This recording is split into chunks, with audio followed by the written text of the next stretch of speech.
오빠는 참 이기적이다. 내가 이기적이라고? 드러나 보자. 내가 뭘 그렇게 이기적으로 굴었는지. 엄마가 결혼하자마자 오빠네 살라고 집까지 내줬지. 회사 다니기 싫대서 가게에서 일도 하게 해주고 월급은 좀 많이 줘? 그만큼 내가 일을 하는 거고 이 집도 나중에는 팔아서 너랑 나눠 가질 거 아니냐? 내가 필요할 때 오빠가 당장 내주고 싶지 않아서 팔지 말라고 엄마 종용하지 않았어? 말 조심해라. 종용이라니? 근데 엄마 수술한 후에 탱탱 놀고 있는 새언니 간병 좀 하라니까 그것도 싫다 그러고. 우리 애 가지려고 계획하고 있어서 내 새언니 회사 그만둔 거야. 그런 사람한테 시어머니 병간호 하라고 그러는 게 말이나 되냐? 그러니까 오빠가 이기적이라는 거야. 네 상황만 중요하니까. 그러는 너는 독립한 데서 엄마가 월세까지 다 내주고 있는데 회사 눈치 보여서 휴가계도 못 내냐? 어차피 나중 되면 엄마는 오빠가 모셔야 해. 왜 가만히 있는 내 머리채를 잡아? 나중에 내가 엄마 모신다고 누가 그러든. 그럼 내가 모시냐? 가게도 네가 물려받을 거라고 큰 소리 치고 다니면서? 안 입고 오면 너도 가게 나와서 일하던지. 언니, 수술은 잘했어? 명희야, 별일 없으면 병원 와서 나 간병 좀 해줘라. 엄마가 수술하는데 애들은 안 왔어? 일단 와서 이야기하자. 내 간병비는 톡톡히 쳐주마. 이 이야기의 주인공은 69세의 권현숙 씨입니다. 그리고 아들 신경수, 딸 신소연 씨가 함께하고 있습니다. 여러분 구독과 좋아요 감사드립니다.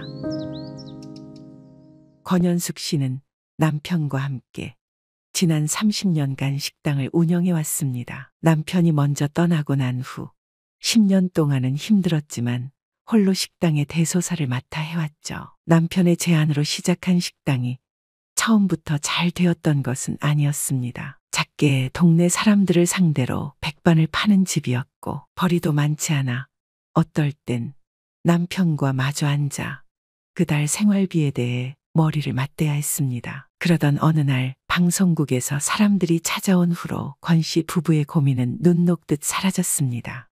내가 여기 단골 아니야, 단골. 진작에 잘 될 줄 알았다니까. 요즘 이 정도 가격에 한 끼 먹을 수 있는 데가 어디 있어. 진작 잘 됐어야지.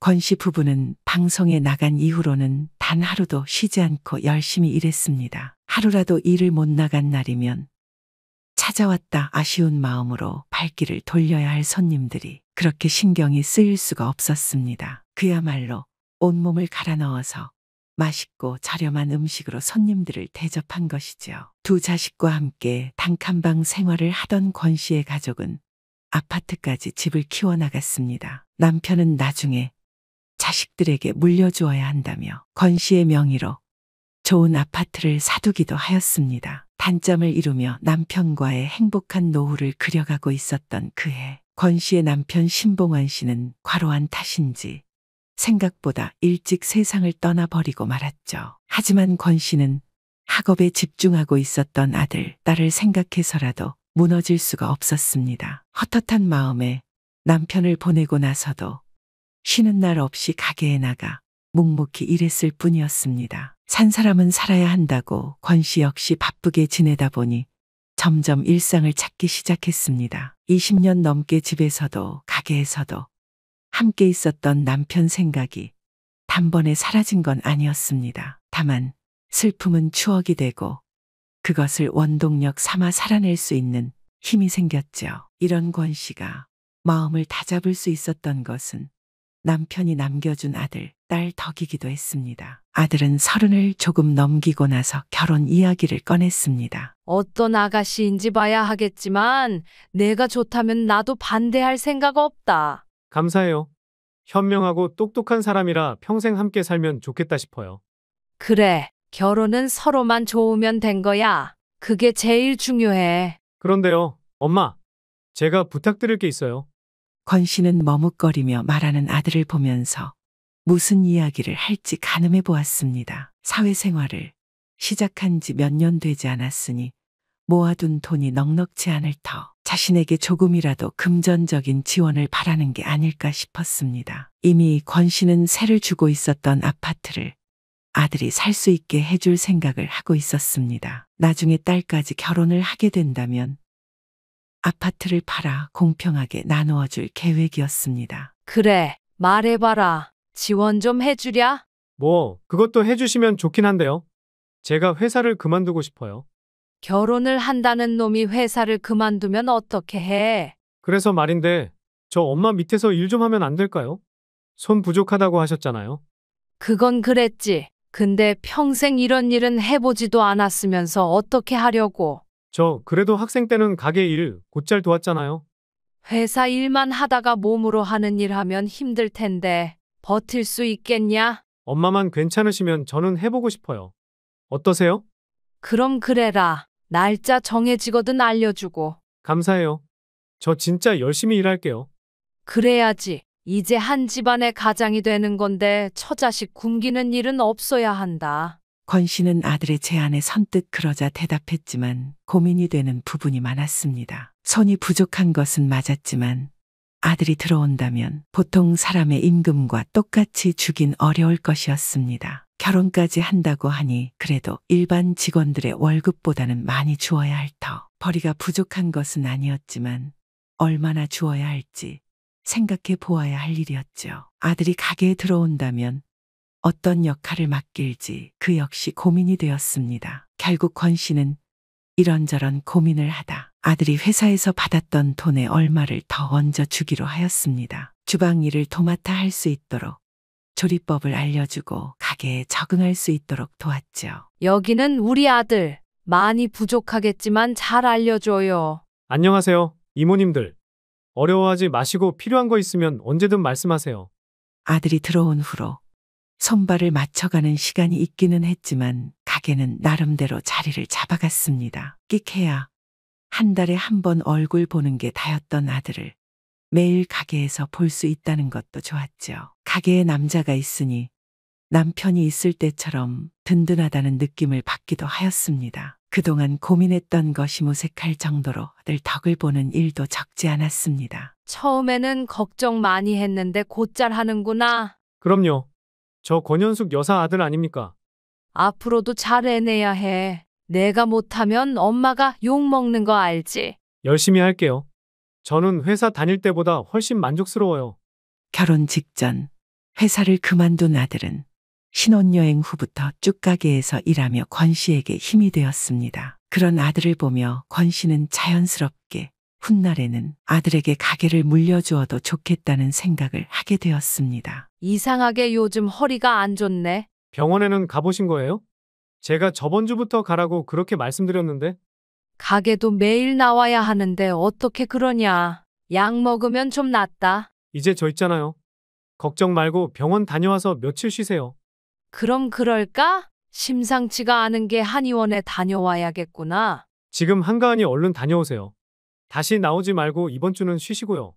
그럼 부탁 좀 하마. 이럴 때 자식이 있으니 얼마나 좋은지. 권 씨는 허리를 부여잡고 한의원에 가 아침을 맞으며 푹 쉴 수 있었습니다. 가게 걱정을 하지 않고 이렇게 종일 여유를 부릴 수 있었던 건 실로 오랜만이었죠. 아들을 가게에 들인 이후로 이런 여유가 생겼다는 게 내심 만족스러웠습니다. 권 씨는 며칠 내내 한의원에 다니며 아픈 허리 치료를 계속했습니다. 엄마, 가게는 제가 잘 보고 있으니까 걱정하지 말고 푹 쉬세요. 매일 오픈부터 마감까지 힘들지 않아? 일주일 한 걸로 알아 눕기라도 할까 봐요. 아들은 쌩쌩합니다. 엄마 몸이나 생각하세요.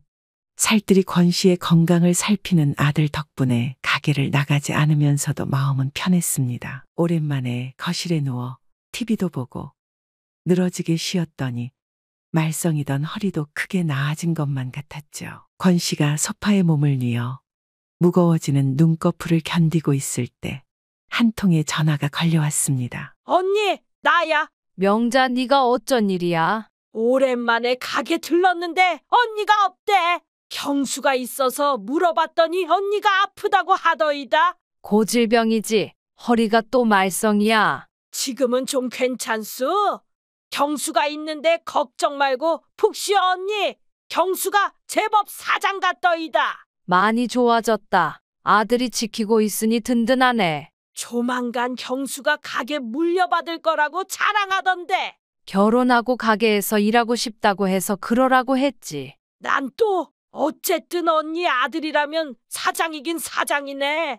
그래. 나중에는 아들한테 물려줄 생각도 있기는 하다. 권 씨는 동생과 안부를 주고받다 전화를 끊었습니다. 그런데 아들 경수 씨가 권 씨가 없을 때에는 자기가 사장 행세를 하고 있다는 것을 전해 듣고는 기분이 묘했습니다. 어쨌거나 나중에 아들에게 가게를 물려줄 생각은 있었지만 지금은 권 씨 역시 가게를 당장에 그만둘 생각은 없었습니다. 아직 주변 사람들 모두 쌩쌩하게 사회생활 중이고 자신도 허리가 아픈 것을 빼면 식당에 나가지 않을 이유가 없었죠. 그러니 아들에게 벌써부터 가게를 물려주어야 하겠다는 생각을 하지 않았던 것입니다. 권 씨는 기분이 썩 좋지 않았지만 그럴 수도 있겠다 여겼습니다. 누군가 물어보면 사장님 아들이라고 대답할 수도 없는 아들의 처지를 이해했기 때문입니다. 이제라도 가게에 아는 사람이 오면 자신의 아들이라 소개를 해주어야 하겠다고 생각하기만 한 권 씨였습니다. 엄마, 나 이제 혼자 좀 살아보고 싶은데. 결혼도 안 한 애가 혼자 살아 뭐해. 지금처럼 나랑 살면 돈도 아끼고 좋지. 결혼하면 또 언제 나 혼자 살아봐. 엄마는 지금처럼 같이 살면 챙겨줄 수도 있고 좋은데 내 뜻이 정 그렇다면 그래라. 그래서 말인데 오빠가 살고 있는 집 팔아서 나 반만 좀 주면 안 돼? 어이고, 내가 너 독립하는데 돈을 왜 보태주냐? 원래 우리 결혼하면 반반 주려고 생각했다면서. 나 집 좀 구하게. 응? 권 씨는 딸의 말을 듣고서 약간 미안한 마음이 들었습니다. 아들에게는 결혼하였다는 이유로 집이며 직장이며 모든 것을 권 씨가 부담해주고 있었는데 정작 함께 사는 딸은 그러지 못했기 때문이었습니다. 혹시나 딸이 자신을 차별한다고 느낄까봐 안 된다고 단박에 잘라 말하지도 못했습니다. 경수야, 지금 내가 살고 있는 집 말이다. 네. 왜요? 그거 팔아서 이제 너랑 소연이 반씩 나누었으면 어떨까 싶은데. 갑자기요? 저희 이제 적응해서 살고 있는데 갑자기 그러시면 어떻게 해요? 너 돈 모은 거 없냐? 집값 반만 주면 내가 사는 걸로 해서 소연이 주면 되지 싶은데. 지금 당장은 저희도 그 큰 돈 마련할 형편이 안 돼요. 소연이도 독립하겠다고 해서 어쩔 수가 없어. 방법을 찾아봐야겠다. 엄마, 몇 년만 놔둬봐요. 아직 결혼도 안 했는데 목돈 쥐어줄 필요는 없잖아요. 어차피 나중에는 줘야 하는 돈이야. 그건 알죠? 제가 여동생 결혼한다는데 나누기 싫어할까 봐요. 몇 년 두면 집값도 오를 테니 그때 팔고 나누면 좀 좋아요. 권 씨는 당장 집을 팔기는 시기가 좋지 않다는 아들의 말을 꺾을 수 없었습니다. 결혼한 지 1년도 안 된 애들한테서 집을 줬다가 뺏는 꼴도 아니고 당장에 나오라고 할 수도 없는데 딸도 지원을 해주어야 하니 곤란한 상황이 되었습니다. 소연아, 알아보니 지금은 집 팔기에 좋지 않다는구나. 뭐 그렇다면 어쩔 수 없는데 나 1년이라도 독립해서 살아보고 싶어. 그럼 내가 모은 걸로 보증금만 해. 월세는 엄마가 내줄 테니. 정말? 그럼 나 진짜 집 구해도 되는 거지? 그래, 매달 월세 보내줄 테니까 그건 걱정하지 마라. 알겠어요. 대신 나 결혼할 때는 진짜 반 주는 걸로 알고 있어도 되는 거죠? 응, 그래. 너네 주려고 사뒀던 건데 안 주면 그게 무슨 소용이야. 권 씨는 딸이 내심 섭섭해하지 않을까 걱정했지만 그럴 필요는 없었습니다. 딸은 독립하여 혼자 살 수 있을 것이라는 생각만으로도 충분히 들떠 보였죠. 딸까지 나가고 나면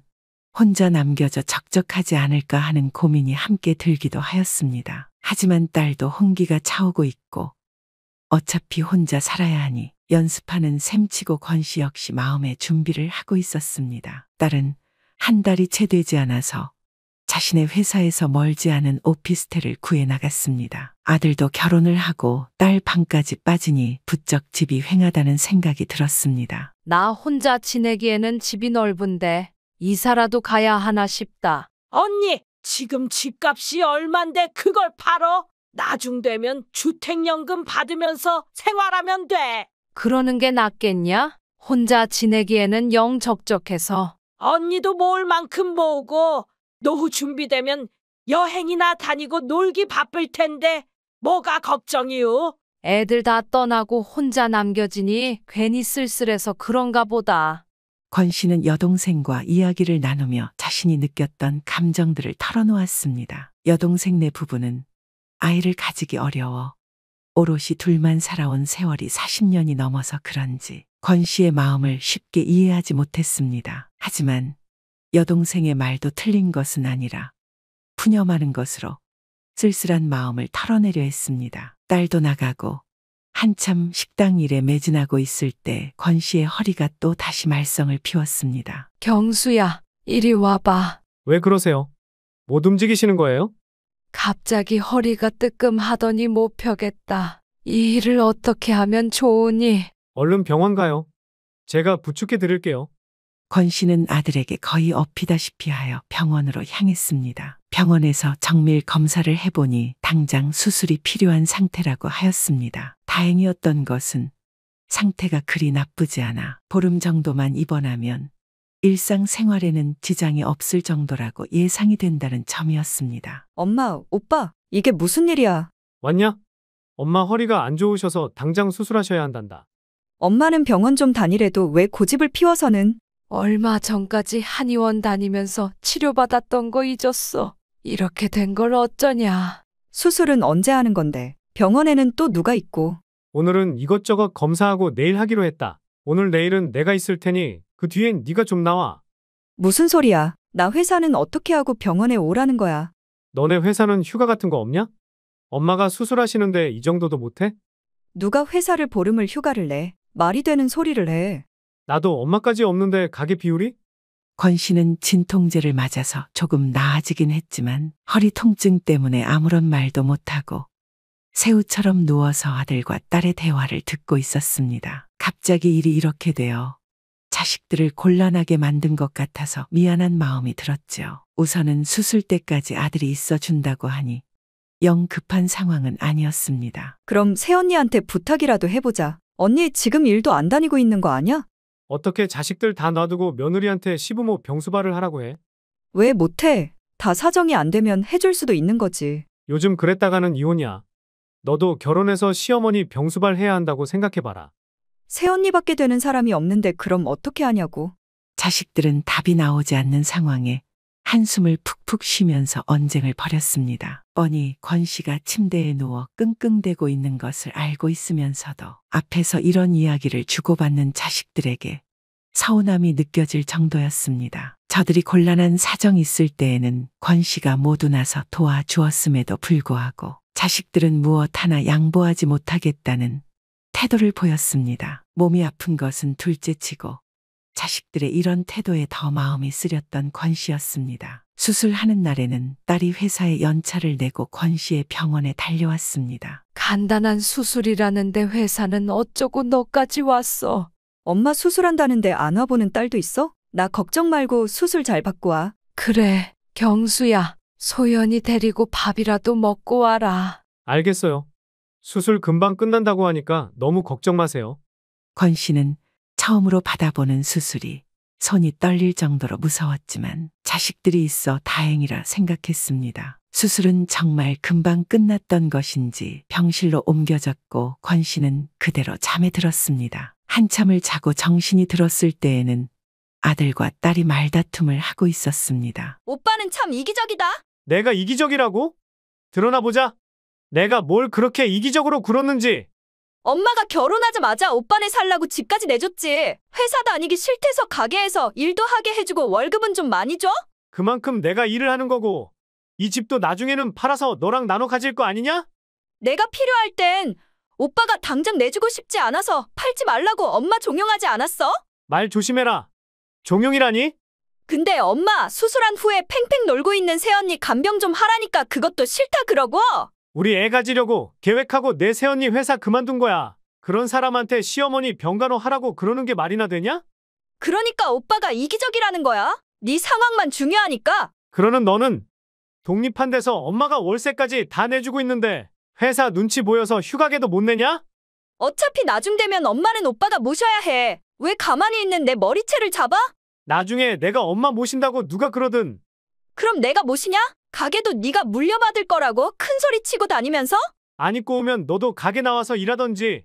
권 씨는 아들 내외의 다툼을 뻔히 듣고 있으면서도 일어난 척을 할 수가 없었습니다. 그저 열심히 다른 생각을 하며 모르는 척하는 수밖에 없었습니다. 그러나 아무리 다른 생각에 몰두하려 해도 자식들의 대화가 귓가를 파고들어 비수가 되어 꽂혔습니다. 속으로는 피눈물이 나는 것을 삼키면서 그런 대화를 끝까지 들을 수밖에는 방도가 없었죠. 어쩔 수 없이 자기들 먹고 사는 게 우선이라는 생각은 했어도 자식들이 이런 생각을 하는 줄은 꿈에도 모르고 있었던 권 씨였습니다. 자식들에게 얹혀 살 생각은 추호도 없었지만 속 사정들을 낱낱이 꺼내어 듣고 싶었던 것은 아니었습니다. 결국에는 한참을 다투던 자식들이 나가고 나서야 눈을 뜨고 멍하니 천장을 바라보았습니다. 권 씨는 주변을 두리번거려 자신의 휴대폰을 찾아 어디론가 전화를 걸었습니다. 언니, 수술은 잘했어? 명희야, 별일 없으면 병원 와서 나 간병 좀 해줘라. 엄마가 수술하는데 애들은 안 왔어? 일단 와서 이야기하자. 내 간병비는 톡톡히 쳐주마. 가족끼리 그게 무슨 얘기야? 일단 출발할 테니까 조금만 기다려. 권 씨는 자신이 유일하게 기댈 수 있는 여동생 명희 씨에게 간병을 부탁했습니다. 여동생은 권 씨의 전화를 받고 1시간도 채 되지 않아 병원으로 한달음에 뛰어왔습니다. 어딜 갔다 왔는지 자식들은 여동생 명희 씨를 보고 어색하게 인사를 건넸습니다. 이모 오셨네. 언제 오셨어요? 오랜만이에요, 이모. 아직까지 어떤 사정인지 알 수 없었던 여동생은 자신의 조카들에게 반갑게 화답했습니다. 너희 엄마 수술은 잘 됐다 그러니? 별 문제는 없었대요. 다음 주까지 입원하고 퇴원하면 된다 그러네요. 내가 여기 있을 테니까 니들은 들어가 봐라. 이모가요? 왜요? 내 언니가 수술해서 누워있는데 이 정도도 못하냐? 바쁜 애들이 얼른 들어가 봐. 그럼 부탁 좀 드릴게요. 필요한 거 있으면 전화 주세요. 갖다 드릴게요. 권 씨는 자식들이 저를 걱정하며 뒤돌아서는 것을 보고도 입을 꼭 닫고 있었습니다. 그런 권 씨를 보며 여동생은 뭔가 이상하다는 느낌을 받았습니다. 언니, 애들도 다 와 있는데 나는 왜 불렀어? 말도 마라. 쟤들이 어디 있고 싶어서 있었는 줄 아냐? 그게 무슨 말이야? 그럼 억지로 끌려와서 있었던 것도 아닌데. 누가 잡아온 건 아니지만 그런 거나 매한가지지. 언니, 무슨 일 있었지?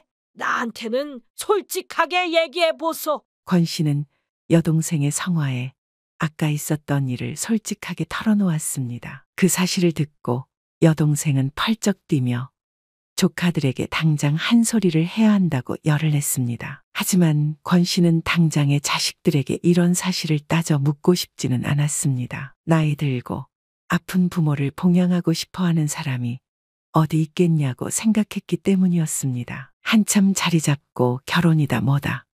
저들 먹고 살기 바쁜 때에 자신이 짐이 되는 것 같다는 막연한 우울감까지 밀려오고 있었습니다. 이모, 뭐 필요한 거 없으세요?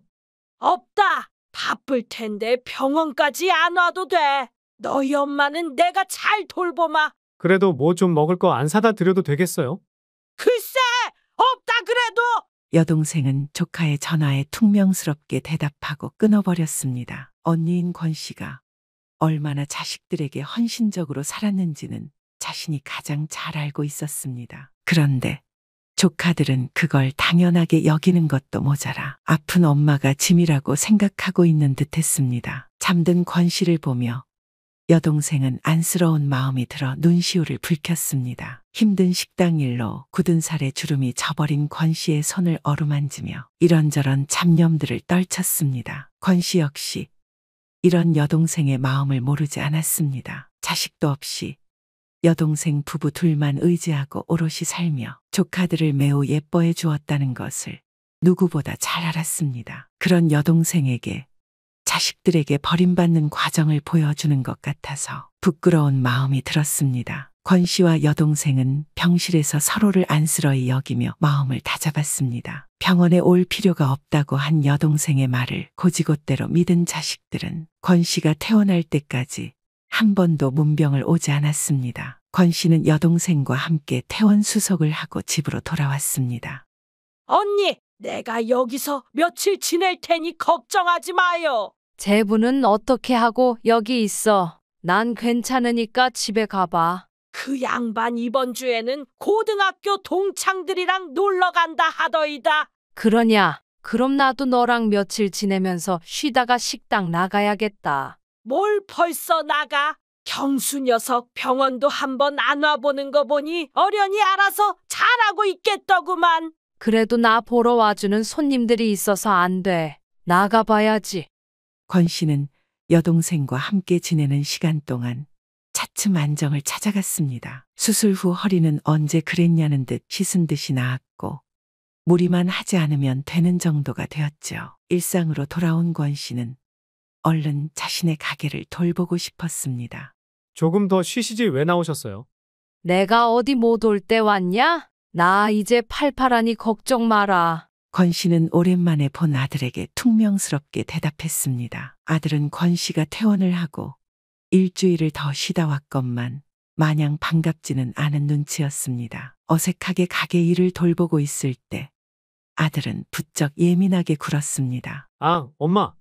이런 무거운 거 들지 마시래도요. 이게 뭐가 무거워? 초등학생도 들고 가겠다. 그러다 다치면 또 얼마나 고생하시려고요. 그냥 카운터나 보세요. 아들은 권 씨가 가게 일에 손을 댈라치면 불이 나게 달려와 권 씨를 말렸습니다. 그래도 미안한 줄은 아는가 보네. 그런 아들의 태도를 보면서 권 씨는 속으로 내심 자신에게 미안한 마음이 있다고 여겼습니다. 종일 자신을 감시하듯이 눈으로 쫓으며 힘든 일이라고는 손끝도 못 대게 하는 아들에게 고마움까지 느꼈을 정도였습니다. 덕분에 권 씨는 카운터에서 식사를 마치고 나가는 손님들과 인사를 나누기만 하면서 하루를 보냈죠.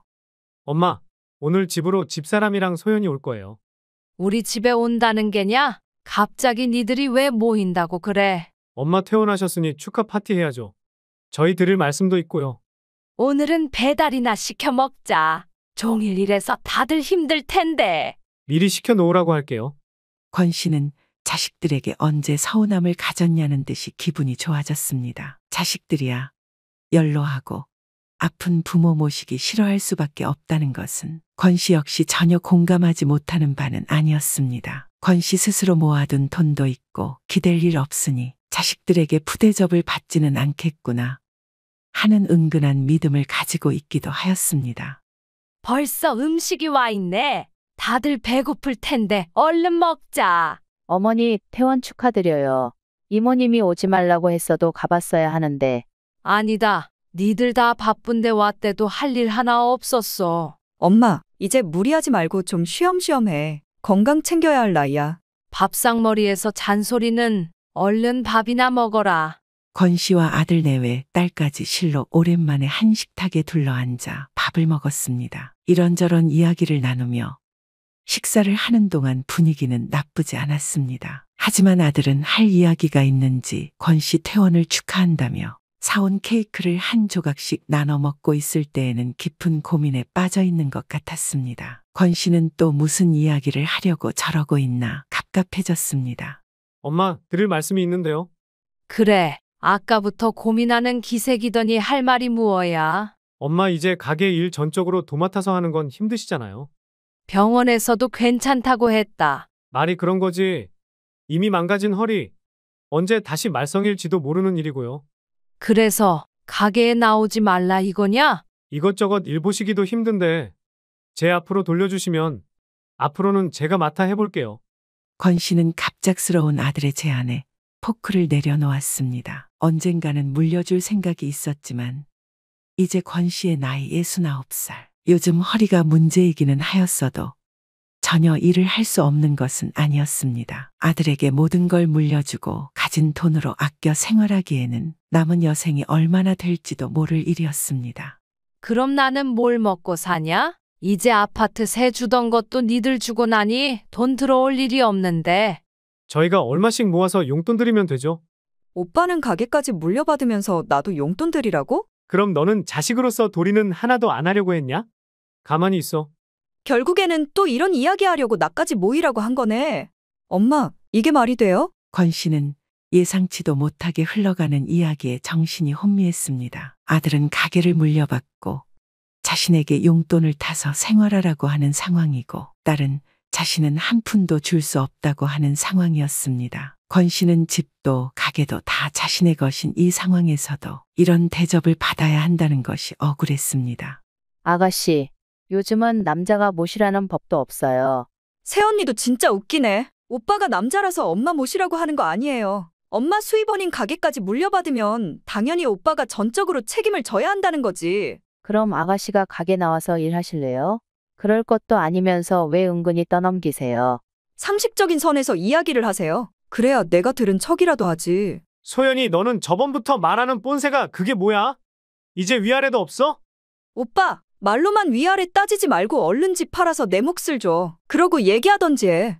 아들 내외와 딸은 앞에 권 씨가 함께 앉아 있다는 걸 잊기라도 하였는지 또 다시 말싸움을 시작하였습니다. 그 이야기를 듣고 있었던 권 씨는 더 이상 전처럼 가슴에 칼날이 날아와 박히는 듯한 상처를 받지 않았습니다. 오히려 더 마음을 굳게 먹게 되었죠. 자신이 언제 또 이렇게 단호한 마음을 먹었었는지 기억도 나지 않을 정도였습니다. 니들 다 그만해라. 엄마, 오빠가 말도 안 되는 소리 하는 건 맞잖아요. 너는 조용히 해.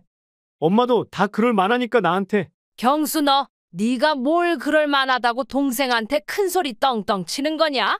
권 씨의 차가운 물음에 아들 경수 씨도 말문이 턱 막힌 듯하였습니다. 빤히 권 씨의 굳은 얼굴만 바라보면서 어쩔 줄 모르겠다는 듯이 어색한 표정만 짓고 있었습니다. 내가 회사 다니기 힘들다 그래서 가게 나오라고 했다. 그런데 그래서는 뭐가 그래서예요?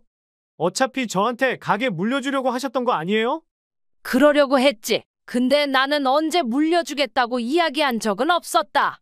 저는 엄마 건강도 안 좋으시고 가게 나와도 하실 수 있는 일은 없으니까 말씀드린 거예요. 네가 뭔가 착각하나 본데? 사장은 굳은 일 다 안 해도 되는 거다. 엄마, 그런 말이 아니잖아요. 가게 잘 돌아가는지 돌보고 돈 관리하는 게 내 역할이고 너는 나와서 일만 하면 되는 직원이야. 아들은 권 씨의 단호한 말에 입을 딱 다물었습니다. 내가 너 다른 직원들에 비해서 돈도 많이 주지. 사장 노릇하는 것도 봐주지. 근데 기어코 내 자리까지 빼앗아 가려고 욕심을 내? 저는 진짜 엄마 생각해서 그런 거예요. 그런 거라면 지금처럼 일해서 월급 타다 써라. 사장은 나야. 말씀드렸잖아요. 세금이며 공과금이며 제가 다 처리해야 하는데 엄마 이름으로 되어 있어 불편하다고. 그런 거 다 내가 시킨 적 없다. 내가 사장 노릇 해보겠다고 다 내 손에서 뺏어간 일들 아니냐. 그런 식으로 말씀하지 마시고요. 그렇게 불만이면 내가 사장 노릇 할 수 있는 가게 차려서 나가라. 내 밥줄 뺏으려 하지 말고. 저 나가면 가게 어떻게 될지 뻔히 안 보이세요? 너 아니고도 그 돈 받으면 일하겠다는 사람 줄을 섰어. 오히려 식당 경력 오래된 사람들 들어오고 싶다고 난리일 게다. 아들은 아무런 말도 없이 고개를 푹 숙였습니다. 그런 아들을 보며 딸 소연 씨는 자신이 이겼다는 듯이 의기양양한 표정을 하고 있었습니다. 그리고 소연이 너는 내가 지원해주는 게 당연하다고 생각하냐? 아니, 전부터 엄마 아빠가 해준다고 오래 말해왔으니까. 그럼 너는 내가 아플 때 간병하는 것도 내 노후도 너랑은 아무런 상관없는 일인 게야? 그건 오빠가 훨씬 더 많은 걸 지원받으니까. 그럼 나도 너에게 받을 게 없으니 아무것도 안 해주면 되겠구나. 엄마, 그건 진짜 불공평한 거잖아요? 애초에 부모 자식 사이에서 더 많이 베풀고 져줘야 하는 쪽은 부모라고 생각했다. 그래서 니들 속내 다 알고 있으면서도 지금까지 모르는 척했어. 권 씨는 저마다 다른 생각을 하고 있는 것 같은 아들 내외 딸에게 울분을 토하듯 이야기하였습니다. 지금 이런 순간에도 누구 하나 죄송하다는 이야기가 나오지 않는다는 것도 기가 막힌 일이었습니다. 다들 권 씨가 잠시 화가 나서 저러는 것일 거라고 짐작하고 있는 듯 했습니다. 하지만 권 씨의 마음속에는 진작 결단이 내려진 상황이었죠. 앞으로 너네들에게 지원해주는 일 같은 건 없을 거다. 엄마, 진짜 왜 그러세요? 월세며 공과금이며 나한테 어떻게 해결하라고 그래요? 서운한 거 있으시면 말씀하세요. 고칠게요. 네? 서운한 거 말하려면 오늘 나를 세워도 모자랄 정도지만 이런저런 말 보탤 필요도 없어.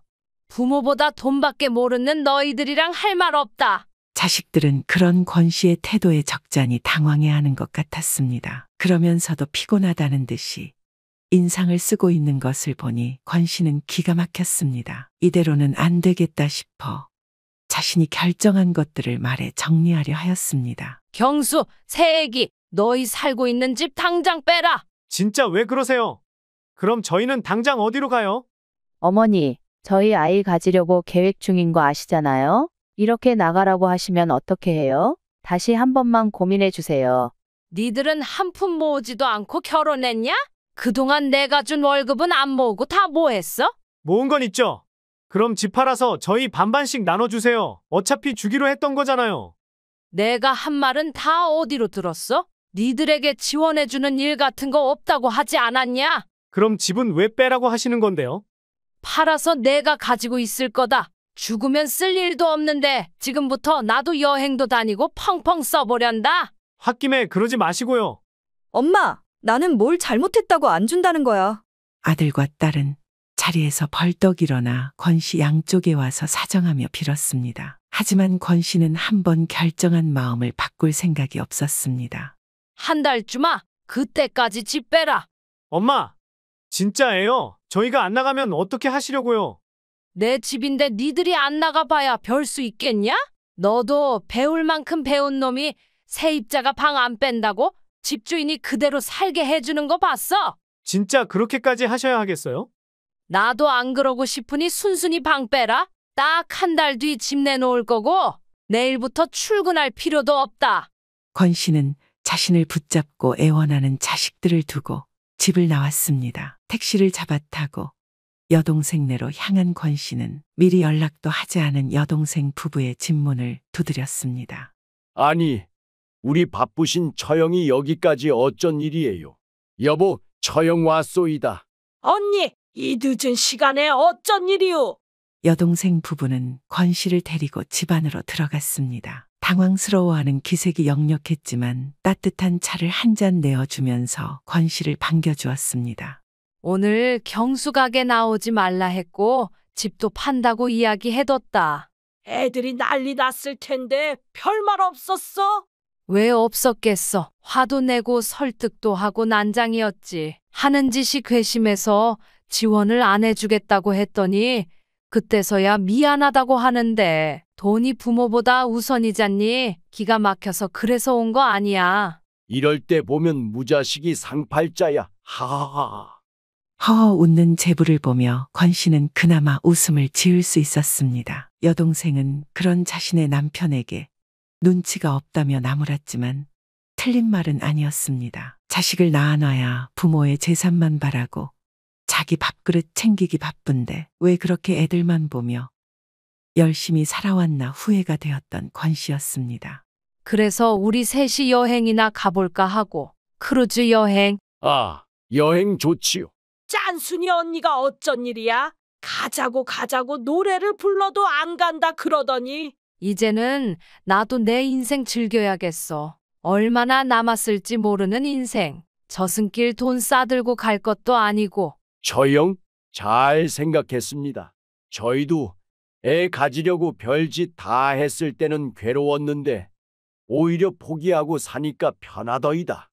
여동생 부부는 저마다의 방법으로 권 씨를 위로하였습니다. 흔쾌히 여행을 함께 하겠다는 여동생 부부를 보며 권 씨는 지금껏 왜 이리 아끼며 살았나 후회가 밀려왔습니다. 내가 두 사람 목까지 다 내지. 처형? 방금 자식들에게 그렇게 데이고 왔는데 저희라고 너무 믿지 마십시오. 맞아, 언니. 사람이 돈 앞에서는 다 달라지더이다. 우리도 이날 이때까지 자식 없이 둘이 살면서 돈 꽤 모아둔 거 있어.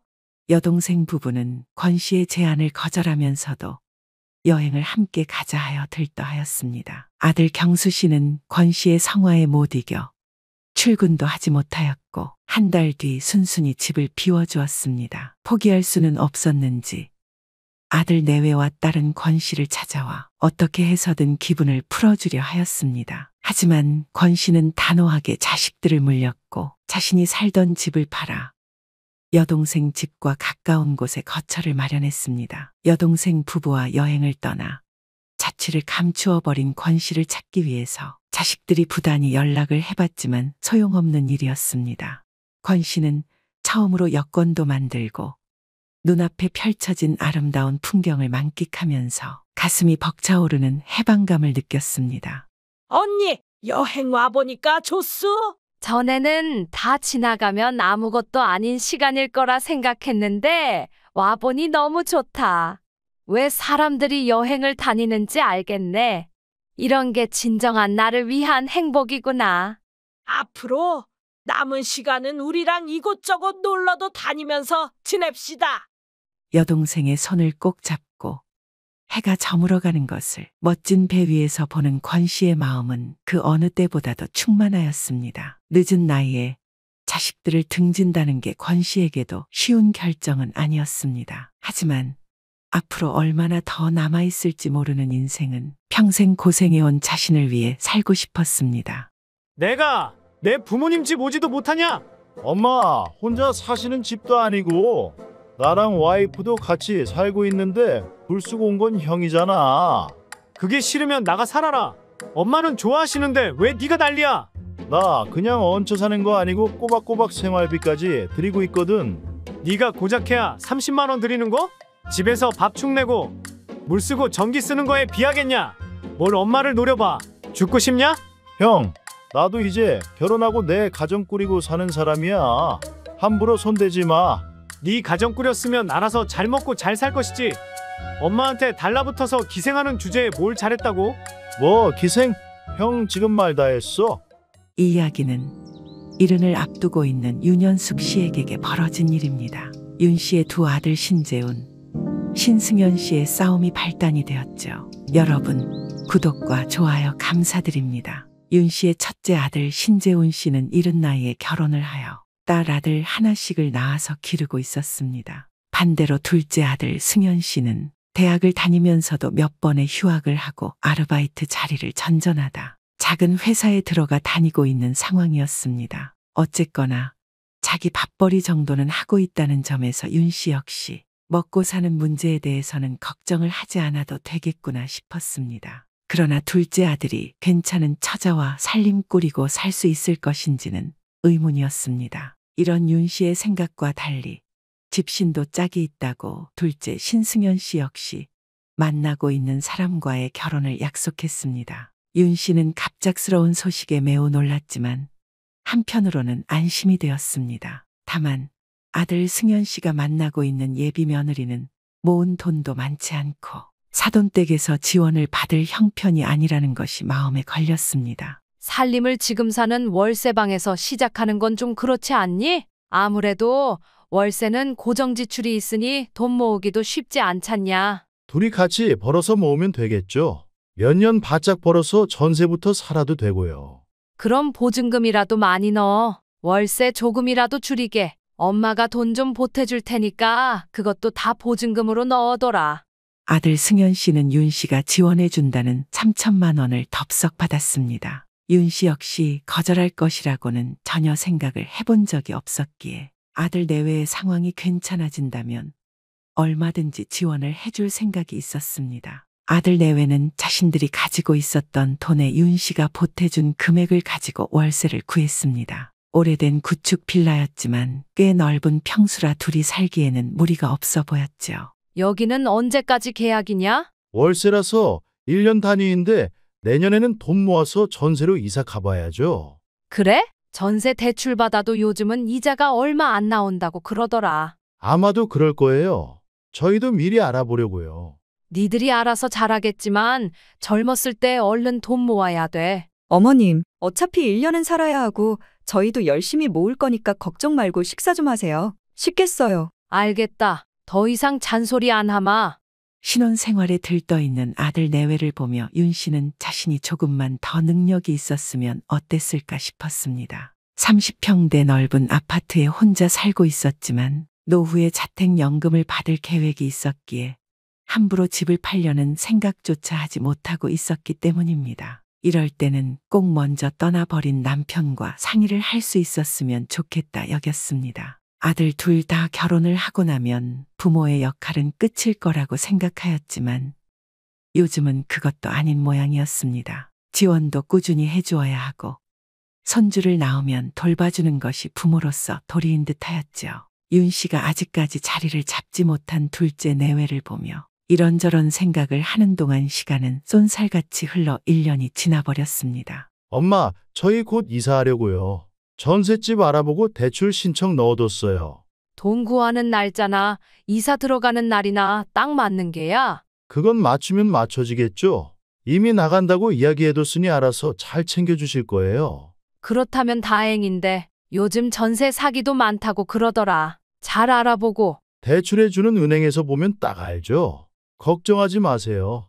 그나마 아들 내외는 윤 씨에게 호언장담하였던 대로 전셋집을 구해서 들어간다고 하였습니다. 그래도 꼬박꼬박 월세를 내는 것보다는 전세에서 사는 것이 빨리 돈을 모을 수 있는 방법일 것 같아 윤 씨 역시도 둘째 아들 내외가 자랑스러웠습니다. 20대 때에는 자기가 하고 싶은 일이 우선이더니 가정을 꾸리고 난 후에는 제법 가장 노릇을 톡톡히 하는 것 같아 뿌듯하기까지 하였습니다. 그러나 며칠 지나지 않아 아들 내외에게 걸려온 전화로 윤 씨에게는 새로운 시름이 생겨버렸습니다. 엄마, 저희 전세자금 대출이 안 나온다네요. 왜 무슨 문제 있다고 그러냐? 저희가 들어갈 집에 최근에 대출이 생겨서 기준이 안 맞다나 봐요. 어떻게 해요? 뭘 어떻게 해? 새 집 구하거나 지금 살던 집에 계속 살아야지. 이미 저희가 나간다고 해서 2주 후에 들어올 세입자까지 있는 상황이에요. 뭐? 그럼 이제 어떻게 해야 하는 거냐? 모르겠어요. 새 집 구한다고 해도 2주 내에 모든 게 다 해결되지는 않을 텐데. 이 일을 어쩌냐? 정말 큰일이구나. 윤 씨는 모든 게 순조롭게 풀려가고 있다고 생각했건만 둘째 아들 내외의 전세 대출이 제대로 나오지 않아 하룻밤 사이에 걱정거리가 생기고 말았습니다. 자신이 도와줄 수 있는 일도 없고 다시 월세로 이사를 가는 건 이사비만 낭비하게 되는 일이었습니다. 어차피 아들 내외 둘이서 해결해야 할 일이라고 생각하고 신경을 쓰지 않으려 해도 그러기는 쉽지 않았습니다. 엄마, 저희 이사 날까지 전세는 못 구할 것 같아요. 그럼 다른 월세 집으로 이사를 들어가야 하냐? 알아보긴 했는데 기간 내에 입주 가능한 곳이 없네요. 그럼 당장 길바닥에 나앉게 생겼다는 거냐? 혹시 엄마 집에 들어가서 좀 지내면 안 되겠죠? 우리 집에? 니들 둘 다 들어온다는 소리냐? 네, 저희가 많이 생각해 봤는데 이것 말고는 방법이 없을 것 같아요. 윤 씨는 한 번도 생각해 보지 않은 제안을 하는 아들의 말을 듣고 당황했습니다. 다 큰 아들의 며느리까지 함께 살 것이라고는 상상해 본 적이 없었기 때문이었습니다. 윤 씨 스스로도 그렇지만 아들 내외도 절대 자신과 사는 게 편할 리가 없었습니다. 섣불리 결정할 수가 없는 사안인데 아들 내외에게 남은 시간이라고는 일주일 남짓밖에 없었죠. 이 제안을 윤 씨가 거절한다면 아들 내외는 당장 머무를 공간 하나 없이 떠돌이 신세가 되어야 했습니다. 하루만 생각할 시간 좀 다오. 알겠어요. 저희 정말 급해서 그러니까 잘 좀 생각해 봐 주세요. 윤 씨는 서둘러 둘째 아들의 전화를 끊고 고민에 빠졌습니다. 아들 내외가 들어온다고 하면 이것저것 부딪힐 일이 생길 것이 뻔한 일이었습니다. 그러다가 다른 가족들처럼 고부 사이가 틀어지고 아들과 자신 사이도 멀어질 것만 같아서 걱정이 먼저 밀려오기 시작하였습니다. 하지만 상황이 상황이니만큼 윤 씨의 마음은 합가를 하는 쪽으로 기울게 되었습니다. 윤 씨는 해가 밝자마자 아들에게 전화를 걸어서 자신이 결정한 것을 이야기해 주었습니다. 너희는 언제까지 나랑 살겠다는 게냐? 글쎄요. 일단 이사비도 만만치 않으니까 1, 2년 정도. 나도 그렇겠지만 너희들도 나랑 살면 불편한 점이 많을 게다. 무조건 가족이라고 붙어서 살아야 하는 건 아니야. 알죠. 그래도 지금 저희 사정이 안 좋으니까 그러는 거예요. 알겠다. 그럼 이사 날짜 맞춰서 집으로 들어와. 날짜 정해서 알려주면 나도 그날은 일 안 나가고 쉬마. 윤 씨는 아들과 투닥거리다 전화를 끊고 그동안 참았던 한숨을 몰아 쉬었습니다. 걱정이 되는 부분도 있었지만 아들 내외를 그대로 모르는 척할 수는 없었습니다. 한편으로는 윤 씨 역시 둘째까지 몇 년 전 독립을 하면서 넓은 집에서 혼자 산다는 게 적적하게 느껴질 때가 있기도 하였습니다. 어떤 결론이 날지는 모르겠지만 이참에 아들 내외와 함께 부대끼며 살아보는 것도 나쁘지는 않을 것 같다는 생각이 들었습니다. 아들 내외도 자신과 함께 살면 빨리 돈을 모아 집을 살 수 있지 않을까 하는 기대감도 있었습니다. 저희 짐은 여기 방으로 먼저 정리해 주세요. 여기 다요? 절대 안 됩니다. 이 많은 짐을 어떻게 이 방에 다 넣으시겠다는 거예요? 그럼 남는 건 저쪽 방으로 정리해 주시겠어요? 가구는 그냥 거실에 두시고요. 무슨 짐이 이렇게 많냐? 나는 방 하나만 쓰면 될 줄 알았더니. 저희도 나름 결혼하고 살림살이 다 장만했었잖아요. 다시 나갈 건데 이걸 다 팔 수도 없고.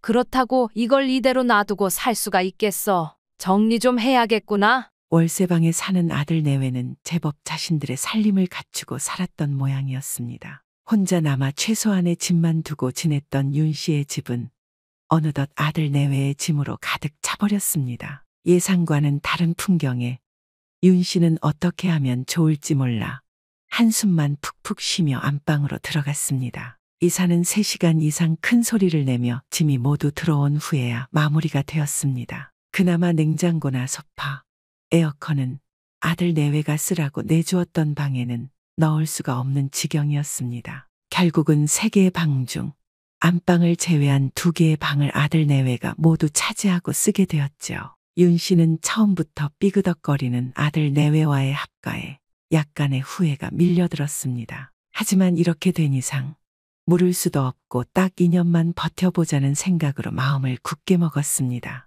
윤 씨가 혼자 쓸 수 있는 공간은 안방 하나뿐이었지만 이 정도는 감수해야 하겠다는 생각으로 아들 내외에 밀려 쫓겨난 자신의 짐들을 정리하였습니다. 처음 일주일 동안은 아무런 문제 없이 모두가 화기애애한 분위기 속에서 합가를 받아들였습니다. 그러나 시간이 지나면서 점점 아들 내외가 생활하는 방식이 마음에 들지 않았던 윤 씨는 적지 않은 스트레스를 받고 있는 상황이었습니다. 다른 것은 다 참을 수 있어도 나이가 있어 일찍 잠드는 윤 씨의 밤잠을 방해하는 아들 내외의 생활 습관 때문에 신경이 날카로워져 있기도 하였습니다. 오늘은 언제 잘 거니? 글쎄요. 저희는 영화 한 편 보고 자려고 하는데 같이 보실래요? 난 됐다. 먼저 들어가서 잘 테니 방에 들어가기 전에 불 다 꺼야 한다. 저희가 뭐 앤가요?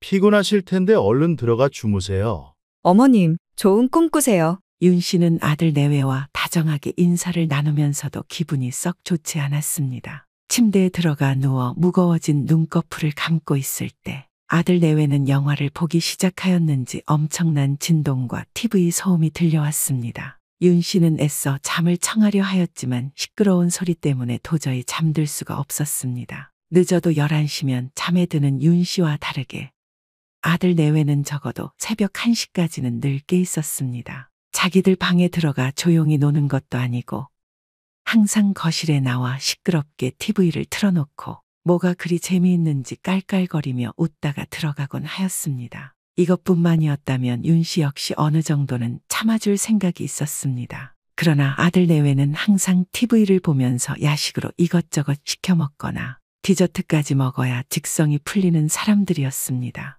배달이 도착하면 울리는 인터폰 소리 때문에 윤 씨는 마치 노이로제가 걸린 사람처럼 신경이 예민해질 수밖에 없었습니다. 이걸 아들 내외에게 직접적으로 말하고 싶어도 합가를 한 지 한 달도 채 안 되되어 눈치를 준다 여길까봐 쉽게 입이 떨어지지 않았습니다. 오늘은 좀 일찍 자라. 그래가지고 회사에서 제대로 일이나 할 수 있겠냐? 저희는 워낙 늦게 자는 게 버릇이 되어서 괜찮아요. 한 6, 7시간만 자면 쌩쌩한데요. 일찍 자고 일찍 일어나시는 거 보면 엄마도 나이가 들긴 들었나 봐요. 윤 씨가 애둘러 일찍 자라고 권유해 보아도 아들 내외는 전혀 눈치를 채지 못하였습니다. 오히려 윤 씨가 나이가 들어 일찍 자는 것이라며 짓궂게 놀리기까지 하였죠. 참다 못한 윤 씨는 주변 사람들에게 물어 귀마개까지 끼고 자는 수준이 되었습니다. 문제는 매일매일 귀마개를 끼고 자다 보니 귀병이 생겨 병원에 다녀야 했다는 점이었습니다. 엄마, 무슨 약을 드세요? 어디 아파요? 아니, 요즘 귀마개를 하고 잤더니 귀 속에 염증이 생겼다고 해서. 귀마개를 왜 하고 주무세요? 아들은 윤 씨가 자신의 물음에 대답을 하지 않고 민망해하고 있자 그제야 자신들이 밤늦은 시간까지 시끄럽게 굴었다는 것을 알아차렸습니다. 혹시 저희 때문이에요? 꼭 그런 건 아니고 나는 조용해야 잠이 잘 와서 그렇지. 그럼 앞으로는 12시 넘어서는 꼭 방에 들어갈게요. 말을 하시지. 아들은 오히려 지금까지 이런 사실을 한마디 이야기하지 않은 윤 씨를 이상하게 바라봤습니다. 윤 씨 역시 자신이 바보 같다고 생각을 하면서도 아들이 먼저 알아차려 주어서 다행이라는 마음이 들었습니다. 하지만 아들은 여기에 자신이 원하는 조건을 하나 이야기했습니다. 그럼 저희도 아침에는 자야 하니까 청소기는 퇴근하시고 돌려주세요. 이 녀석아, 내가 늦게까지 일하고 와서 집 청소까지 해야 하겠어. 그래도요. 저희도 아침에 청소기 돌리는 소리에 자주 깬단 말이에요. 니들이 먼저 청소도 하고 설거지도 했어 봐라. 내가 아침부터 그렇게 바쁠 이유가 있나? 아무튼요. 생활 패턴이 아예 다른 거니까 서로서로 조금씩 양보하면 좋잖아요.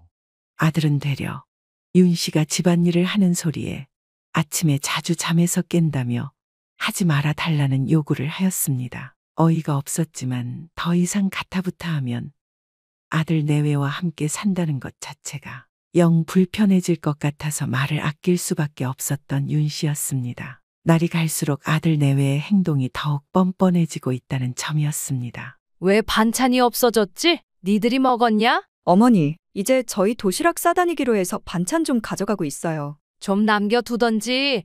이걸 싹 먹어버리면 오늘 저녁은 어떻게 해? 없으면 배달시켜 먹어요. 맞아요. 뭘 꼭 집에서 해 먹어야 하는 것도 아닌데 양도 얼마 안 되던데요.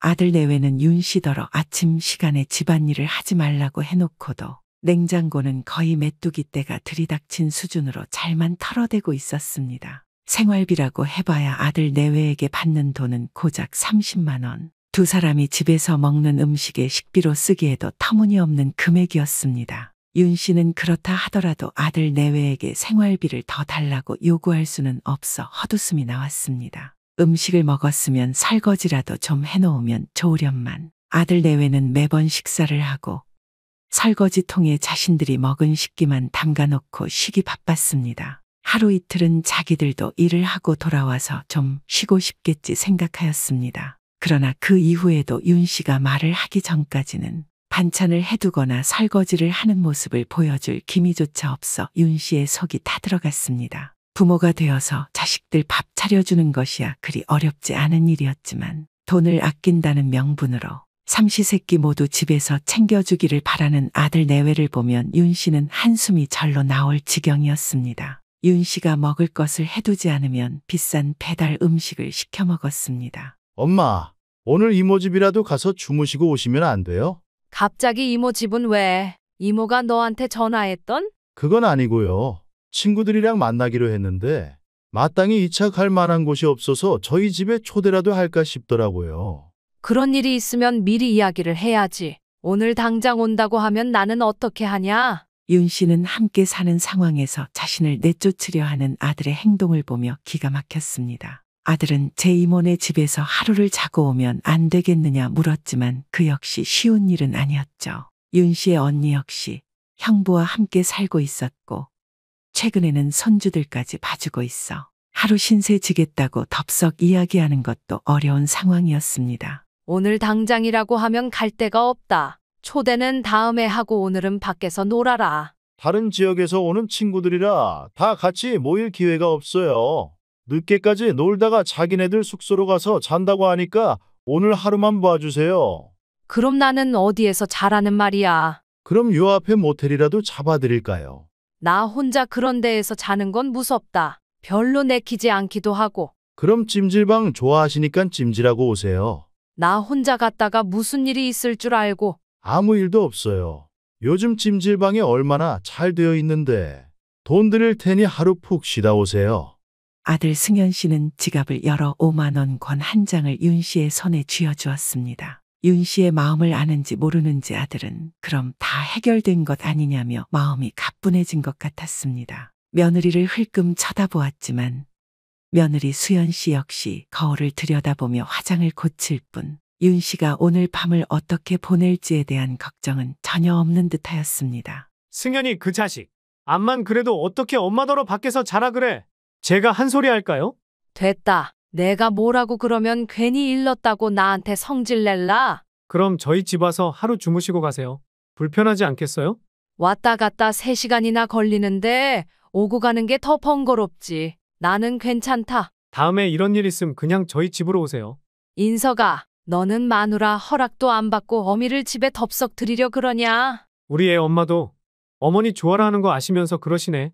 그래도 불쑥 찾아온 시어미 반길 며느리는 없다. 알면 준서 애미한테 잘해. 저는 항상 잘하죠. 그러니까 결혼 10년 동안 이렇게 사이가 좋은 거 아니겠어요?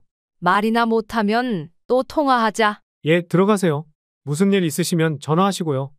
윤 씨는 어쩐지 둘째 아들 내외에게 섭섭한 마음이 들어 첫째 아들에게 전화를 걸어 하소연을 하였습니다. 첫째 아들은 동생을 혼내겠다 하였지만 같이 살고 있는 상황에서 그런 행동은 역효과만 낼 것 같았습니다. 그래서 첫째 아들과 이야기하며 서운한 마음을 털어버리고 시원찮은 마음으로 찜질방으로 향했죠. 목욕 바구니까지 챙겨왔지만 혼자 때를 밀고 식당에 앉아 밥을 먹는 것도 어색했습니다. 다들 335 가족이나 친구 연인과 함께 놀러오는 찜질방에 자신만 혼자 동떨어져 있는 것 같아서 서러운 마음까지 들었습니다. 윤 씨는 애써 마음을 다잡고 사람들이 모여있는 TV 앞에 앉아 드라마에 집중하였습니다. 시간은 아직 저녁 8시밖에 되지 않았고 더 이상 찜질을 할 기력도 없었습니다. 약간 쌀쌀해진 듯하여 수건을 이불 사마다리에 얹고는 무슨 내용인지도 모르는 드라마를 보면서 시간을 때우기로 한 윤 씨였습니다.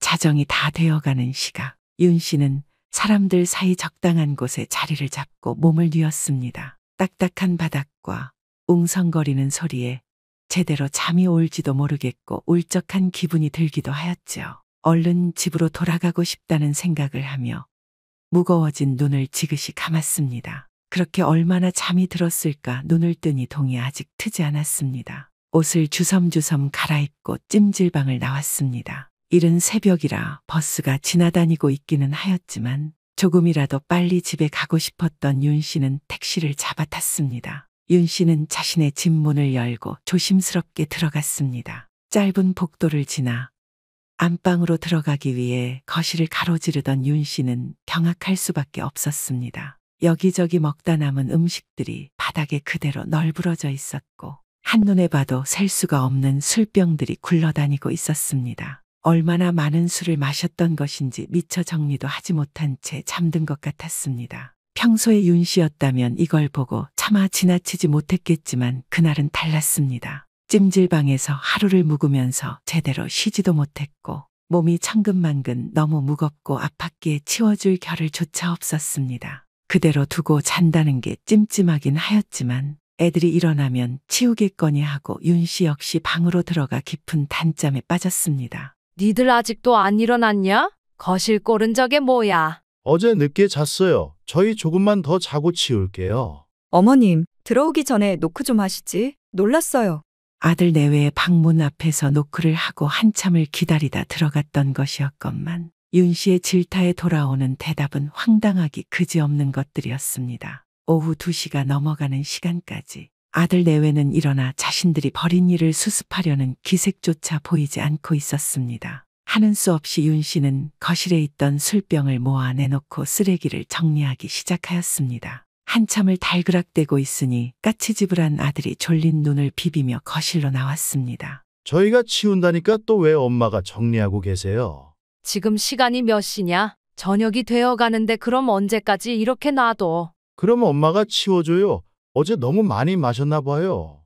조금만 더 잘게요. 해장국 끓여놨으니 새아기 깨워서 먹고 자라. 해장은 해야 할 거 아니야. 아들 내외는 윤 씨가 끓여놓은 북엇국을 먹으며 그제야 정신을 차리는 듯하였습니다. 그러나 윤 씨가 찜질방에서 자고 돌아와 자신들의 뒤치다꺼리를 대신한다는 사실에 대해서 미안함을 느끼지 않는 것 같았죠. 윤 씨는 이번에야말로 아들 내외에게 단단히 경고를 해야겠다고 마음먹었습니다. 아들 내외가 좀 정신을 차리고 나면 이야기를 해야겠다고 생각하며 하루를 또 조용히 넘겼습니다. 하지만 다음 날 아침 갑작스러운 큰아들의 방문에 둘째 아들 내외의 예의 없는 행동은 그냥 묻혀서 넘어가는 듯하였습니다. 아이고, 내 새끼들도 왔구나. 할머니, 오랜만에 엄마가 할머니 보러 가자고 해서 왔어요. 할머니, 저도 왔어요. 그래. 배는 안 고프냐? 엄마는 저희는 안 보이시나 봐요. 손주들 먼저 챙기시네. 너는 나이 먹고 그런 게 서운하니? 준서 애미가 듣고 한심하게 생각한다. 안 그러냐? 저도 서운한데요. 저희도 반가워해주세요. 얼씨구 아주 부창부수가 따로 없구나. 윤 씨는 갑자기 들이닥친 첫째 아들 내외와 손주 손녀를 반갑게 맞이하였습니다. 늦은 시간까지 자다 일어나 새벽이 되어서야 잠든 둘째 내외는 아직까지 꿈나라에 있었습니다. 첫째 아들은 성큼성큼 둘째 방으로 걸어가 노크를 하였습니다. 야, 신승현, 재수씨, 저희 왔습니다. 형이 어쩐 일이야? 둘째 아들은 노크 소리를 듣고 급하게 일어났는지 잠옷바람으로 나오려다 제 형수를 마주치고는 급하게 문을 닫고 옷을 갈아입고 나왔습니다. 형수님, 오랜만이네요. 도련님, 결혼하신 후에도 늦게 일어나시네요. 둘째 아들은 제 형수의 말에 멋쩍은 듯 뒷머리를 극적이며 거실 한편에 앉아 조카들과 반갑게 인사를 나누었습니다. 둘째 며느리는 갑자기 모인 시댁 식구들을 보며 민망하게 웃음을 지을 뿐이었습니다. 그런데 니들이 갑자기 어쩐 일이야? 연락도 없이. 말씀드릴 게 있어서 왔어요. 뭔데 그러냐? 애들까지 데리고 먼 길 올 정도면? 그런 건 아니고요. 당신이 이야기할래? 어머님, 저희 셋째 가졌어요. 그게 정말이냐? 아이고, 첫째야, 너무너무 고생했다. 윤 씨는 첫째 며느리를 껴안고 등을 토닥여주면서 눈물까지 글썽였습니다. 며느리 역시 시어머니인 윤 씨를 껴안고 기뻐하며 이야기를 이어갔습니다. 셋은 좀 많지 않을까 싶기도 한데. 무슨 소리냐? 니들 힘 부족하면 내가 키워줄 테니 가까이로 이사 와라. 정말요? 그럼 저희 어머님만 믿고 나아요.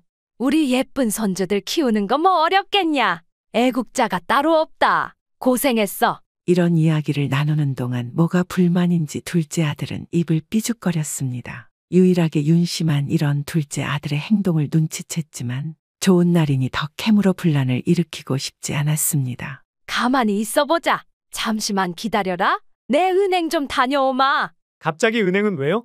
저희 점심 나가서 같이 먹으려고 했는데.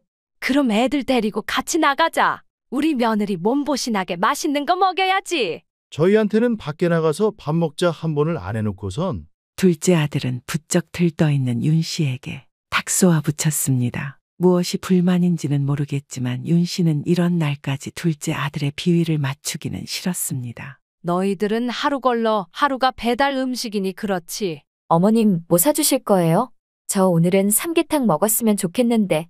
그래, 요 앞에 삼계탕 파는 곳 있다. 어여 가자.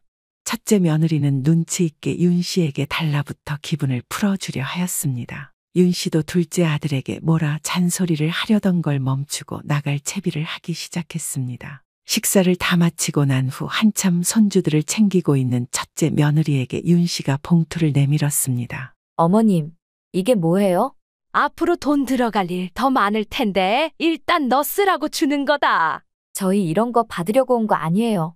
그런 게 아니래도 받아. 네가 애들 둘에 뱃속에 하나 더 생기기까지 했으니 얼마나 고생이 많냐. 집사람은 제가 알아서 잘 챙기니 넣어두세요. 엄마가 돈이 어디 있다고 그러세요.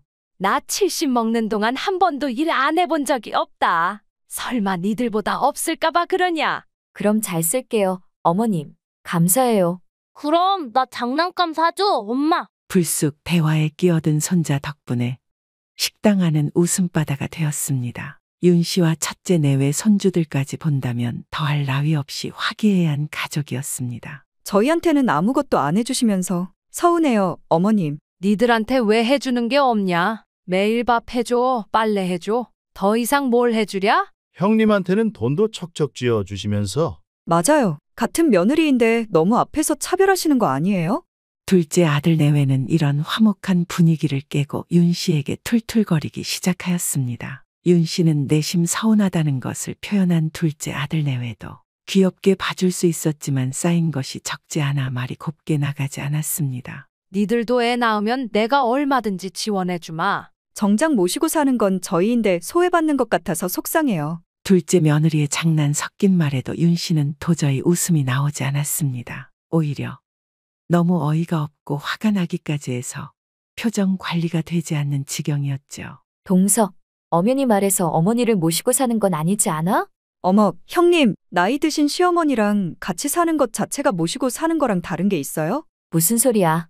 도련님이나 동서나 오갈 데 없으니 어머님이 거두어 주신 거지. 처음이야 그랬지만 어머님 적적하신 거. 저희가 매일 식사도 같이 하고 시간 보내는데 모시고 사는 게 아니면 뭐예요. 엄연히 다르지.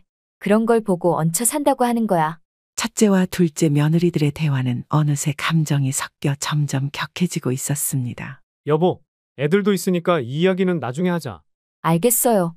집에 도착한 후에도 손주들 낮잠을 재우느라 떠들썩했지만 분위기는 결코 좋지 않았습니다. 형 애들도 피곤해하는 것 같은데 그냥 집에 가지. 우리도 쉬어야 하고.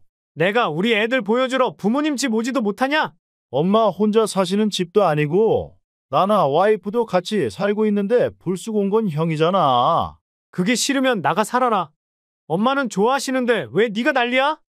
윤 씨가 손주들을 재우는 동안 두 아들 사이에도 날이선 대화들이 오고 가고 있었습니다. 윤 씨는 거실에서 들리는 다툼 소리에 잠든 손주들을 한번 살피고는 얼른 나와 보았습니다. 나 그냥 얹혀 사는 거 아니고 꼬박꼬박 생활비까지 드리고 있거든.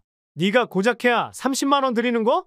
집에서 밥 축 내고 물 쓰고 전기 쓰는 거에 비하겠냐? 둘째 아들은 모든 사실을 자신의 형에게 털어놓은 윤 씨를 괜히 노려보았습니다. 첫째 아들은 그걸 보고 동생 승현 씨에게 다가가 머리를 한 대 때리며 화를 내기 시작했죠. 이게 어디서 엄마를 노려봐. 죽고 싶냐? 형, 나도 이제 결혼하고 내 가정 꾸리고 사는 사람이야. 함부로 손대지 마. 네 가정 꾸렸으면 알아서 잘 먹고 잘 살 것이지. 엄마한테 달라붙어서 기생하는 주제에 뭘 잘했다고? 뭐 기생? 형 지금 말 다 했어. 다 한 걸로 보이냐? 너 하는 짓거리 내가 지적하자면 오늘 날밤을 새도 다 못한다. 내가 뭘 그렇게 잘못했는데 또 형은 얼마나 잘하고 있고. 신승현, 인간이 되라. 인간이! 커져가는 두 아들의 싸움을 보며 윤 씨는 한숨을 푹푹 내쉬었습니다. 틀린 말 하나 없는 첫째 아들의 말에 공감하였지만 정작 같이 사는 건 둘째 아들이니 걱정이 될 수밖에 없었던 것입니다. 그만들 해라. 애들 깨겠다. 뭘 그만해요. 엄마가 다 이렇게 만들었는데. 근데도 이게? 엄마한테 말하는 본세가 그게 뭐야? 우리랑 같이 살면서 불만 있으면 솔직하게 이야기를 하시던지. 형한테 그걸 다 잃으셨어요. 내가 말하면 니들이 들어먹기는 하냐? 저희가 엄마 모시고 살면 엄마도 어느 정도는 감수를 하셔야지. 그걸 형한테 다 말하시고 형제 사이 갈라놓겠다는 거예요. 뭐예요? 니들이 언제 나를 모시고 살았어. 여기 내 집이다. 엄마 혼자 외롭게 사시는 거 저희 들어와서 사니까 좋다고 하셨잖아요. 그러니 모시고 사는 게 아니고 뭐예요? 딱 한 달까지나 좋았지. 그 이후로는 하루도 마음 편했던 날 없다. 형 앞이라고 없는 말 지어내지 말고요. 니들 설거지며 빨래며 밥이며 니들 손으로 어디 한번 나 해준 적이나 있냐? 저희가 한다고 해도 엄마가 먼저 하시면서 왜 이제 와서 그래요? 내가 하기 전에 니들이 먼저 했으면 내가 손 뗄 일도 없지. 이렇게 눈치를 주시는데 저희도 마음 편하게 같이 살았겠어요? 그렇게 마음 불편하면 나가라. 나도 너네랑 더 이상 같이 못 살겠다. 윤 씨는 결국 내내 고민해 왔었던 분가라는 이야기를 꺼낼 수밖에 없었습니다. 그러자 둘째 아들은 오히려 황당해하며 윤 씨를 나무랐습니다. 지금 이걸로 저희 협박하시는 거예요? 니들이 나를 모시고 산다고 하지 않았냐? 어떻게 내가 그런 애들을 협박하겠어. 저희 사정 뻔히 아시면서 지금 협박하는 게 아니면 뭐예요? 한 달 줄 테니 나가. 더는 이걸로 입씨름하기도 싫고 니들이랑 같이 살면서 볼장 다 봤다. 어머님, 어떻게 제가 서운하다는 말 한마디 했다고 이러세요? 세아가 너도 그렇다. 아무리 요즘 고부 사이가 편해졌다지만 내가 네 종이냐? 저 한 번도 그렇게 생각해 본 적 없어요. 아까 첫째한테 따박따박 말대꾸 했던 건 뭐야? 내가 나를 시어머니 대접해준 적이나 있냐? 서로 같이 살면 서운한 게 쌓일 수도 있잖아요. 자꾸 형님만 예뻐하시니 저도 실언했어요. 됐다. 니들이 나를 어떻게 생각하는지 뻔히 알았는데 나는 그냥 넘어갈 수가 없구나. 윤 씨는 안방으로 들어와 두근거리는 심장을 애써 진정시켰습니다. 이렇게까지 일이 엉망이 되기를 바란 건 아니었으나 자신이 한 말에 대한 후회는 없었습니다. 점점 둘째 내외와 함께 사는 데 지쳐가고 있을 무렵 둘째 아들과 며느리가 오히려 자신을 모시고 사는 것이라고 생각한다는 점에 대해서 엄청난 충격을 받았던 윤 씨였습니다. 이렇게 동생 내쫓으니 속이 시원해. 헛소리하지 말고 엄마가 나가라고 했으니 빠른 시일 내에 방구에서 나가. 형이 돼서 어떻게 동생한테 이러냐? 너는 자식이 되어서 나이 든 엄마 구박하고 부려먹는 게 맞는 행동이고? 나중에 엄마 나이 들면 같이 모시자는 말이나 하지 마. 네 앞가림이나 잘하고 살아라. 모셔도 우리가 모실 테니 숟가락 얹을 심산이면 꿈 깨고. 참나, 해준 것도 없으면서 더럽게 뭐라 그러네. 입 조심해. 와이프 앞에서 망신당하기 싫으면. 첫째 아들의 경고에 둘째 승현 씨도 더 이상 자신의 형에게 대들지는 못했습니다. 윤 씨는 이런 소란 속에서 겨우 마음을 진정시켰지만 걱정이 되는 부분이 있었습니다. 둘째 내외가 집을 구해 나가기까지는 자신이 함께 살아야 한다는 점이었습니다. 윤 씨에게 다가온 첫째 며느리는 한 가지 제안을 했습니다. 어머님, 당분간 저희 집에 가 있으세요. 아니다. 괜히 니들도 불편하고 내 집 내가 지키고 있어야지. 애 아빠가 잘 처리할 거예요. 저는 불편한 거 없으니 짐 챙기세요. 저희랑 같이 올라가요. 정말 그래도 되겠냐? 그럼요. 저야 어머니 와 계시면 편하고 좋죠. 그럼 쟤들 나갈 때까지만 신세 좀 지마. 윤 씨는 손주들이 깨면 첫째 내외와 함께 집을 나서기 위해서 열심히 짐을 꾸렸습니다. 그 와중에 둘째 며느리는 끝까지 희망이 있다고 믿었는지 윤 씨에게 달려와 사정하기 시작했습니다. 저희가 잘못했어요, 어머님. 앞으로 정말 잘 모실게요. 아직도 그놈의 모신다 소리를 하냐? 그렇게 모시고 살 사람 필요하면 사돈 댁에 가지 그래. 제가 이렇게 부탁드릴게요. 저희 정말 지금은 나갈 수 있는 사정이 안 되는 거 아시잖아요. 그건 이제 내가 상관할 바 아니다. 지난 몇 달 동안 나도 너희랑 살면서 힘들어서 더 이상은 안 되겠구나. 윤 씨는 그날 이후로 첫째 아들 내에 머무르며 그동안 보고 싶었던 손주들 얼굴을 실컷 보며 지내고 있습니다. 첫째 며느리는 윤 씨에게 애들을 봐줘서 자신이 정말 편하다며 감사해했지만 정작 몸도 마음도 더할 나위 없이 편했던 것은 윤 씨였습니다. 큰 며느리와 함께 장을 보고 저녁을 준비해 먹으면서 그 어느 때보다도 행복하다는 생각을 하였습니다. 둘째 아들 내외는 윤 씨가 첫째네 머무르는 한참 동안 사정하는 연락을 보냈습니다. 윤 씨는 아무런 반응이 없고 첫째 아들이 닭달을 해대자 그제야 포기하고 급히 집을 알아보고 나갔습니다. 윤 씨는 이대로 둘째 내외를 보지 못하고 살 수도 있겠다 생각하였지만 후회는 없었습니다. 집만 내주지 않았다 뿐이지 성심성의껏 돌봐준 자신을 오히려 자기들이 모셨다고 우겨대는 둘째 내외. 그 이후로도 함께 살았다면 더 크게 지원을 해주고도 후회할 일이 생겼을지 모르는 일이었습니다. 윤 씨는 이 일을 겪으면서 절대로 자식에게 기대 살지 않아야겠다는 다짐을 하였습니다. 자식은 부모를 섬기고 부모도 끝까지 자식들을 돌봐주어야 한다는 생각을 완전히 고쳐먹었던 윤 씨였습니다. 윤 씨는 자신이 죽는 날까지 자식에게 기대는 일 없이 오롯이 혼자만의 힘으로 살 수 있기만을 기도하였습니다. 여러분, 공유와 알람을 누르셔서 매일 올라오는 새로운 주인공의 사연을 들어주세요.